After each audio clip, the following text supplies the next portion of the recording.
Hi hello friends, welcome back to my channel. ಎಲ್ರಿಗೂ ಹೊಸ ಕತೆಗೆ ಸ್ವಾಗತ. ಪರ್ಚೇಸ್ ಹೆಂಡತಿ ತುಂಬ ಬಡವರ ಮನೆ ಹುಡುಗಿನ ದುಡ್ಡು ಕೊಟ್ಟು ಮದುವೆಯಾಗೋ ಒಬ್ಬ ಶ್ರೀಮಂತ. ಕತೆನ ಶುರು ಮಾಡೋಣ. ಬೆಂಗಳೂರಿನ ರಾಜಾಜಿನಗರದ ಸಿಟಿ ಹಾಸ್ಪಿಟಲ್ನ ಮುಂದೆ ವಾತಾವರಣ ಸ್ತಬ್ಧವಾಗಿತ್ತು. ಅಲ್ಲಿ ನಿಂತಿದ್ದ ವ್ಯಕ್ತಿ ಸಾಮಾನ್ಯನಲ್ಲ. ನಗರದ ಟಾಪ್ ಕಾಮರ್ಸ್ ಕಂಪನಿಗಳ ಒಡೆಯ ಆದಿತ್ಯ ರಾಯ್. ಅವನ ಮುಖದಲ್ಲಿ ಅಹಂಕಾರ ಮತ್ತು ಗತ್ತು ಎದ್ದು ಕಾಣ್ತಾ ಇತ್ತು. ಅವನ ಮುಂದೆ ಕಣ್ಣೀರು ಹಾಕ್ತಾ ನಿಂತಿದ್ದವಳು ಗೌರಿ. ಇವಳೇ ನಮ್ಮ ಹೀರೋಯಿನ್. ನೀನು ನನ್ನನ್ನು ಮದುವೆಯಾಗಬೇಕು, ಬದಲಾಗಿ ನಾನು ನಿನಗೆ 1 ಕೋಟಿ ರೂಪಾಯಿಯನ್ನು ನೀಡ್ತೀನಿ. ಆದರೆ ಎಲ್ಲ ನಿಬಂಧನೆಗಳಿಗಿಂತ ಮುಖ್ಯವಾದ ಕಂಡೀಷನ್ ಏನಂದರೆ, ನನ್ನ ಕೆಲಸ ಮುಗಿದ ತಕ್ಷಣ ಯಾವುದೇ ಕ್ಷಣದಲ್ಲಾದರೂ ನಾನು ನಿನಗೆ ವಿಚ್ಛೇದನ ನೀಡ್ತೀನಿ. ಆದರೆ ಒಂದು ವಿಷಯ, ನಿನಗೆ ವಿಚ್ಛೇದನದ ನಂತರ ನಾನು ನಿನಗೆ ಎಷ್ಟು ಹಣ ಕೊಡ್ತೀನಿ ಅಂದರೆ, ಅದರಿಂದ ನಿನ್ನ ಜೀವನ ಪರ್ಯಂತ ನೀನು ಯಾವುದೇ ಪರಿಶ್ರಮ ಕೆಲಸ ಇಲ್ಲದೆ ಐಷಾರಾಮಿ ಜೀವನವನ್ನು ನಡೆಸಬಹುದು. ನಿನಗೆ ನನ್ನೆಲ್ಲ ಷರತ್ತುಗಳಿಗೆ ಒಪ್ಪಿಗೆಯಾ ಮಿಸ್ ಗೌರಿ ಚಕ್ರವರ್ತಿ ಅಂದ ಆರ್ಯ. ಬೆಂಗಳೂರಿನ ಮೊದಲ 10 ಪ್ರಮುಖ ಕಾಮರ್ಸ್ ಸಂಸ್ಥೆಗಳಲ್ಲಿ ಒಂದರ ಮಾಲೀಕ ಮಿಸ್ಟರ್ ಆದಿತ್ಯ. ರಾಜಾಜಿನಗರದ 2ನೇ ಬ್ಲಾಕ್ ಮೇನ್ ರೋಡ್ನಲ್ಲಿರುವ ಸಿಟಿ ಹಾಸ್ಪಿಟಲ್ನ ಮುಂದೆ ನಿಂತು ಈ ಮಾತುಗಳನ್ನು ಹೇಳಿದನು ಗೌರಿಗೆ. ಕೋಲ್ಕತ್ತಾದ ಮಧ್ಯಮ ವರ್ಗದಿಂದ ಬಂದ ತಾಯಿ ಚಿಕಿತ್ಸೆಗಾಗಿ ಬೆಂಗಳೂರಿನ ಬಂದಿದ್ದ ಸಾಮಾನ್ಯ ಹುಡುಗಿ ಈ ನಮ್ಮ ಗೌರಿ. ಚಕ್ರವರ್ತಿಯನ್ನು ನೋಡಿ ಅತ್ಯಂತ ಗಂಭೀರ ಹಾಗೂ ಅಹಂಕಾರಿ ಭಾವದಿಂದ ಆತ ಈ ಮಾತುಗಳನ್ನು ಹೇಳಿದನು. ನಾನು ಒಪ್ಪಿದ್ದೇನೆ ಅಂದ್ಲು. ಶುಷ್ಕ ಹಾಗೂ ದಣಿದ ಧ್ವನಿಯಲ್ಲಿ ಕಣ್ಣಿನಿಂದ ಉರುಳಿದ ಕೊನೆಯ ಹನಿ ಕಣ್ಣೀರನ್ನು ಒರೆಸ್ಕೊಂಡು ಗೌರಿ ಉತ್ತರಿಸಿದ್ಲು. ಓಕೆ ದೆನ್, ಲೆಟ್ಸ್ ಗೋ ಅಂತ ಹೇಳಿ ಯಾವುದೇ ಉತ್ತರಕ್ಕಾಗಿ ಕಾಯದೆ ಆದಿತ್ಯ ತನ್ನ ದುಬಾರಿ ಕಾರಿನತ್ತ ವೇಗವಾಗಿ ಹೆಜ್ಜೆ ಹಾಕಿದನು. ಮೇಡಮ್, ದಯವಿಟ್ಟು ನನ್ನ ಜೊತೆ ನೀವು ಬನ್ನಿ. ಈಗ ನಾವು ಕೋರ್ಟ್ಗೆ ಹೋಗಬೇಕು. ಆದಿತ್ಯ ತಕ್ಷಣ ಎಲ್ಲಿಗೆ ಬರಲು ಹೇಳ್ತಿದ್ದಾನೆ ಅನ್ನೋದು ಗೌರಿಗೆ ಅರ್ಥ ಆಗಲಿಲ್ಲ. ಅದು ಅವಳ ಮುಖ ನೋಡಿಯೇ ತಿಳಿತಾಯಿತು. ಹಾಗಾಗಿ ಆದಿತ್ಯನ ನೆರಳಿನಂತೆ ಇರುವ ಅವನ PA ನಿಖಿಲ್ ಅತ್ಯಂತ ವಿನಯದಿಂದ ಗೌರಿಗೆ ಈ ಮಾತನ್ನು ಹೇಳ್ದ. ಆದರೆ ಯಾಕೆ? ಆಸ್ಪತ್ರೆ ಒಳಗೆ ಗೌರಿಯ ತಾಯಿ ಸುಷ್ಮಾದೇವಿ ಸಾವು ಬದುಕಿನ ನಡುವೆ ಹೋರಾಡ್ತಾ ಇದ್ದಾರೆ. ಇಂತಹ ಪರಿಸ್ಥಿತಿಯಲ್ಲಿ ತಾಯಿಯನ್ನು ಬಿಟ್ಟು ಎಲ್ಲಿಗೆ ಹೋಗುವ ಬಗ್ಗೆ ಗೌರಿ ಯೋಚಿಸಲಿಲ್ಲ ಕೂಡ. ಯೋಚಿಸಲು ಸಾಧ್ಯ ಕೂಡ ಇರಲಿಲ್ಲ ಅವಳಿಗೆ. ನೀವು ಈಗಷ್ಟೇ ಆದಿತ್ಯ ಸರ್ ಅವರ ಎಲ್ಲ ಷರತ್ತುಗಳಿಗೆ ಒಪ್ಕೊಂಡಿದ್ದೀರಾ ಅಲ್ವಾ ಮೇಡಮ್? ಸರ್ ಇಂದು ನಿಮ್ಮನ್ನು ಮದುವೆ ಆಗ್ತಾ ಇದ್ದಾರೆ. ಮ್ಯಾಮ್, ದಯವಿಟ್ಟು ಬನ್ನಿ. ಸಮಯಕ್ಕೆ ಸರಿಯಾಗಿ ನಡೆದೇ ಇರೋರನ್ನ ಕಂಡ್ರೆ ಸರ್ ದ್ವೇಷಿಸ್ತಾರೆ, ನಿಖಿಲ್ ಹೇಳಿದನು. ಆದರೆ ನನ್ನ ತಾಯಿಯ ಸ್ಥಿತಿ ತೀರಾ ಹದಗೆಟ್ಟಿದೆ. ನಾನು ಈ ಸ್ಥಿತಿಯಲ್ಲಿ ನನ್ನ ತಾಯಿಯನ್ನು ಬಿಟ್ಟು ಹೇಗೆ ಹೋಗಲಿ ಅಂತ ಕೇಳಿದ್ಲು ಗೌರಿ. ದಯವಿಟ್ಟು ನೀವು ಚಿಂತಿಸಬೇಡಿ ಮೇಡಮ್. ನೀವು ಸರ್ ಕಂಡೀಷನ್ಗೆ ಒಪ್ಪಿದ ತಕ್ಷಣ ನಿಮ್ಮ ತಾಯಿ ಚಿಕಿತ್ಸೆ ಆರಂಭ ಆಗಿದೆ. ಅವರು ಈಗ ಆಪರೇಷನ್ ಥಿಯೇಟರ್ನಲ್ಲಿ ಇದ್ದಾರೆ. ನಾನು ನಿಮಗೆ ಮಾತು ನೀಡ್ತೀನಿ, ಅವರಿಗೆ ಇನ್ನು ಮುಂದೆ ಅತ್ಯುತ್ತಮ ಚಿಕಿತ್ಸೆ ಸಿಗಲಿದೆ. ಈಗ ನೀವು ದಯವಿಟ್ಟು ಬನ್ನಿ. ಸರ್ ಈಗಾಗಲೇ ಕಾರ್ನಲ್ಲಿ ಕುಳಿತಿದ್ದಾರೆ. ಅವರು ಯಾರಿಗಾಗೋನು ಕಾಯೋದಿಲ್ಲ. ನೀವು ಈಗಲೇ ಬರ್ತಾ ಇದ್ದರೆ ನಿಮ್ಮ ತಾಯಿ ಚಿಕಿತ್ಸೆ ಕೂಡ ಈಗಲೇ ನಿಲ್ಲಿಸಲಾಗುತ್ತೆ ಅಂತ ನಿಖಿಲ್ ಎಚ್ಚರಿಸಿದ. ಪಾಪ ಗೌರಿ, ಬೇಡ, ದಯವಿಟ್ಟು ಹಾಗೆ ಮಾಡಬೇಡಿ.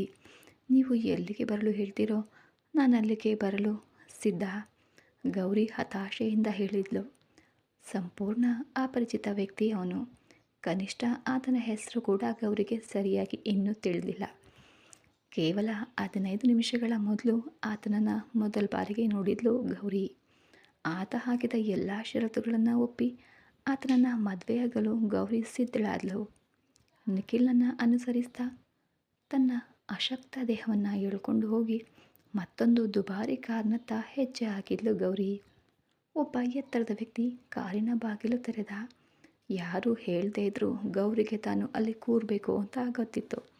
ಅರ್ಥ ಆಗಿ ಕೂತ್ಲು.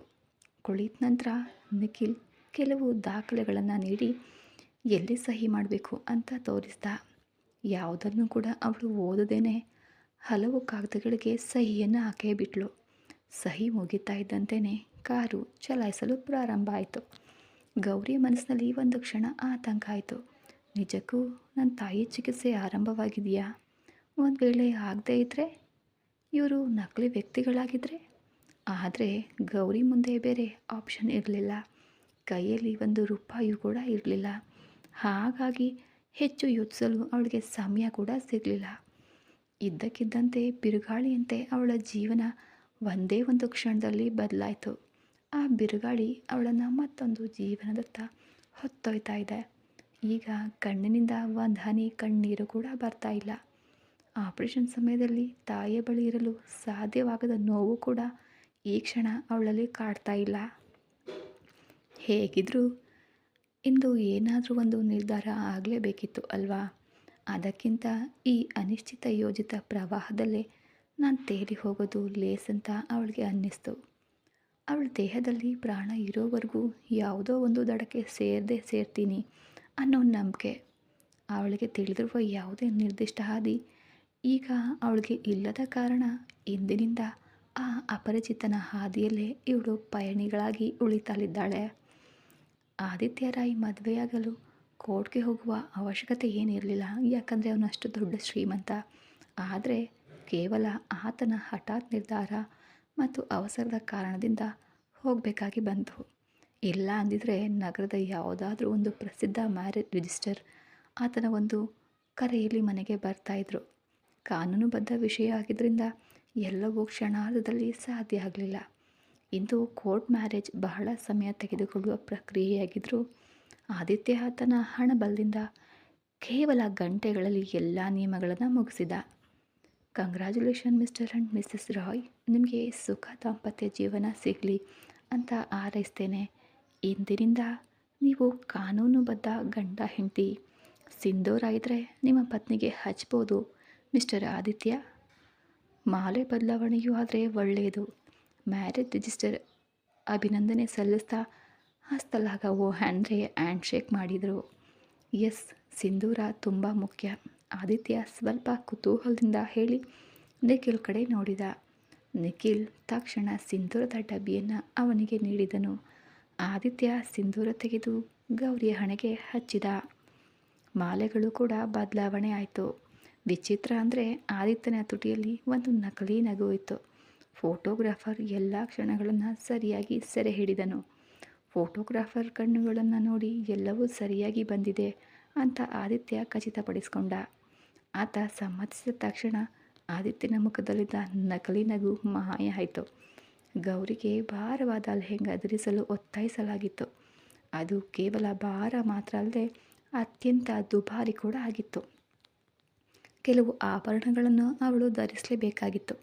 ಆದರೆ ಮುಖದಲ್ಲಿ ಯಾವುದೇ ಮೇಕಪ್ ಇರಲಿಲ್ಲ. ದುಬಾರಿ ಲೆಹೆಂಗಾ ಮತ್ತು ಆಭರಣ ಸಿಂಧೂರದಲ್ಲಿ ಗೌರಿ ಸಂಪೂರ್ಣವಾಗಿ ಭಿನ್ನವಾಗಿ ಕಾಣ್ತಾ ಇದ್ಳು. ಗೌರಿ ನೋಡಲು ಸುಂದರಿನೇ, ಆದರೆ ಅವಳ ಜೀವನದ ಕಷ್ಟಗಳ ಬಗ್ಗೆ ತಿಳಿಯಲು ಯಾರಿಗೂ ಕಷ್ಟ ಆಗೋದಿಲ್ಲ.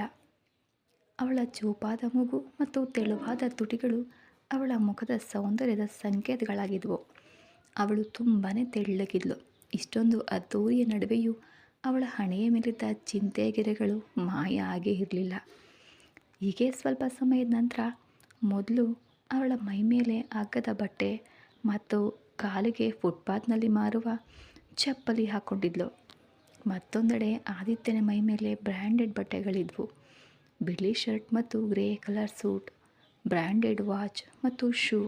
ಆತನ ಮೈಬಣ್ಣ ಆತನ ಶ್ರೀಮಂತಿಕೆಯ ಕಾರಣದಿಂದ ಮತ್ತಷ್ಟು ಪ್ರಕಾಶಮಾನವಾಗಿ ಕಾಣ್ತಾ ಇತ್ತು. ಈಗ ಎಲ್ಲ ಬದಲಾಗಿ ಹೋಗಿದೆ. ಆತನ ಬಟ್ಟೆ, ನಡಿಗೆ ಮತ್ತು ಮಾತಿನ ಶೈಲಿಯಲ್ಲಿ ಆತ ಶ್ರೀಮಂತಿಕೆ ಮತ್ತು ಗತ್ತು ಎದ್ದು ಕಾಣ್ತಾ ಇತ್ತು. ಆದಿತ್ಯ ಒಮ್ಮೆ ಗೌರಿಯ ಮುಖದತ್ತ ನೋಡಿ ಕೂಡಲೇ ಕಣ್ಣುಗಳನ್ನು ತಿರುಗಿಸಿದನು. ತಾನು ಅವಳನ್ನು ನೋಡ್ತಾ ಇರೋದು ಗೌರಿಗೆ ತಿಳಿದರೆ ಅದು ಅವನ ಅಹಂಗೆ ಧಕ್ಕೆ ಬರುತ್ತೆ ಅಂತ ಆತನ ಭಾವ ಇತ್ತು. ರಿಜಿಸ್ಟರ್ ಆಫೀಸ್ನಿಂದ ಹೊರ ಬರ್ತಾ ಇದ್ದಂತೆ ಅವರು ಮಾಧ್ಯಮಗಳನ್ನು ಎದುರಿಸಲೇಬೇಕಾಗಿತ್ತು. ದೊಡ್ಡ ಶ್ರೀಮಂತ, ಬಿಸ್ನೆಸ್ ಐಕಾನ್ ಅಲ್ವಾ? ಮಾಧ್ಯಮದವರು ವಿವಿಧ ಪ್ರಶ್ನೆಗಳನ್ನು ಕೇಳ್ತಾಯಿದ್ರು. ಅಷ್ಟರಲ್ಲಿ ಸುದ್ದಿ ಆಗಲಿ ಎಲ್ಲ ಕಡೆ ಹರಡಿತು. ಆದಿತ್ಯ ಎಲ್ಲನ ನೋಡಿ ಉತ್ತರಿಸಿ ಅಲ್ಲಿಂದ ಹೊರಟನು. Yes, I just got married.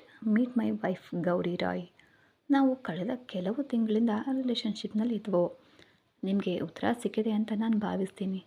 ನಾನು ನನ್ನ ಪತ್ನಿ ಜೊತೆ ಸ್ವಲ್ಪ ಖಾಸಗಿ ಸಮಯ ಕಳೆಯಲು ಇಷ್ಟಪಡ್ತೀನಿ. Please excuses. ಮಾತನಾಡುವಾಗ ಆತ ಗೌರಿಯ ಹೆಗಲ ಮೇಲೆ ಕೈ ಹಾಕಿ ಅವಳನ್ನು ಅಪ್ಪಿಕೊಂಡಿದ್ದ. ಆದಿತ್ಯನ ತುಟಿಗಳಲ್ಲಿ ಒಂದು ನಗು ಕೂಡ ಇತ್ತು. ಈ ಕತೆ ನಿಮಗೆ ಇಷ್ಟ ಆಗ್ತಾಯಿದ್ರೆ ದಯವಿಟ್ಟು ಚಾನಲ್ನ ಸಬ್ಸ್ಕ್ರೈಬ್ ಮಾಡಿ.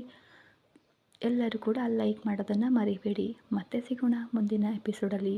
ಅಲ್ಲಿವರೆಗೂ ಧನ್ಯವಾದಗಳು.